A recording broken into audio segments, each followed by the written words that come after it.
they'll see on your tax return that you are taking you'll have short-term capital gains for a bunch of the properties that you're selling. And so then they'd be like, well, why isn't that on Schedule C, subject to self-employment tax? That's where they're going to try to move it. And if they do that, then he won't be allowed to take depreciation for his rental. That's right. You don't want to get any dealer status. He needs to switch it up. Yeah. You're a good friend for referring it. Anybody ever done an installment sale? Okay. Good experience? Oh, yeah. Okay. All right, so an installment sale. Great tax strategy right here. It's a tax deferral strategy. That means you push off the tax down the road. Let's say we use this example. $200,000 property, we sell it for $300,000. If we were to just sell it right off, you'd have a $100,000 capital gain, right? You pay your 15-20% in taxes. Okay? If you have an installment sale, what you do instead is you'll say, okay, I'm going to sell you my $300,000 house, but I'm going to have you pay for it over the next 5 years. You're going to give me $65,000 a year for the next 5 years. All right, so what have I done there? I've now taken that $100,000 capital gain and I've deferred it over a 5-year period. I'm going to report a $20,000 capital gain every single time he pays me. But then I said $65,000 a year, right? Mm-hmm. Well, there's $5,000 of interest in there that I'm also collecting. And so what I do is instead of taking $100,000 in year one, I take $25,000 of gain for the next 5 years. So sometimes it's an opportunity for you to defer out your capital gain and pay it over years. Libby? Alan Broxteter.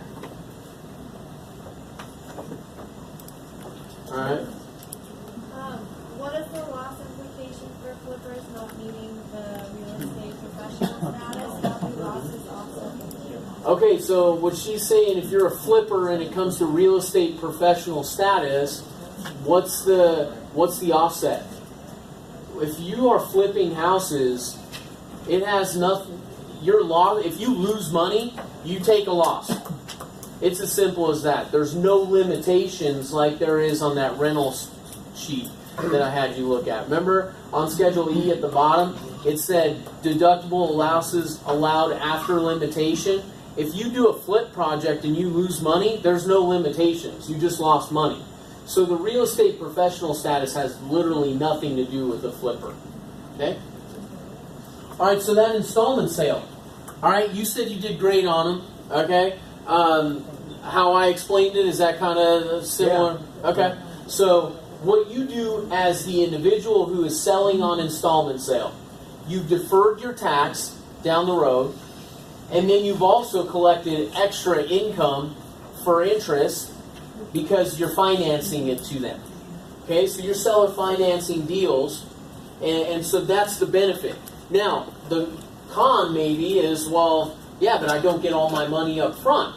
Or what happens if the person that I sell it to flakes or something along those lines?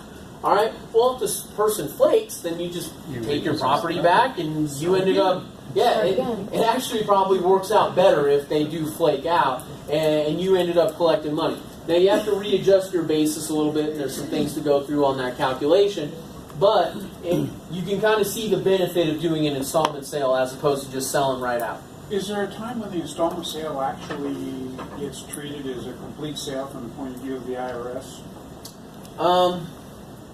You can elect, if you wanted to, you can elect to realize the full capital gain if you wanted to. All right, so what he said was, is there a time in the eyes of the IRS where the installment contract is complete? All right, so if you want to from the beginning, you could say, let's just say you had a lot of capital losses from something else. And you just say, you know what? I just want to get it over with. We're going to do an installment sale. It's going to be seller finance, but I want to recognize my full $100,000 capital gain right now because I have the losses to offset it. Well, if that happens, then it's an installment sale, the way that it's broken out, but you choose to recognize the gain. So that'd be one way that they would do that. But that's my choice. It's your choice. There's no situation in which the IRS would make that choice for me. If you were collecting payments at all, or something along those lines, they may be able to come in and say this ain't a legitimate installment sale. But or if you maybe tried to sell it to a related party and you weren't making them pay, maybe something along those lines, they could do that, because then you're just kind of avoiding your tax. So something like that potentially, but hadn't seen that too much. All right, you guys ready? You guys don't want to talk 1031 exchange, right? Who's done a 1031 exchange? Okay, we got a couple people in the room. Work out good? Okay? All right. I always like to say that in case somebody's like, no, it's a disaster. Then I bait you into telling everybody your story. No. All right? All right. Another tax deferral strategy. 1031 exchange is a like-kind exchange. That's what it's called, like-kind exchange. The idea behind a 1031 exchange is you can take a property that has appreciation in it, and instead of selling it and recognizing your full capital gain, you could take the funds that you made from selling your property and roll them into a new property. Old property, new property. It's got to be like kind though. Real estate for real estate. It's got to be real estate for real estate. There's a couple hoops you got to jump through, just like usual. As per usual, there's a couple hoops you got to jump through. Once you're going to sell your property, once you sell your property, I should say, you have to identify your replacement property within 45 days. So what's going to happen is you are going to start working with what's called a qualified intermediary. They're going to be a middleman that facilitates your transaction.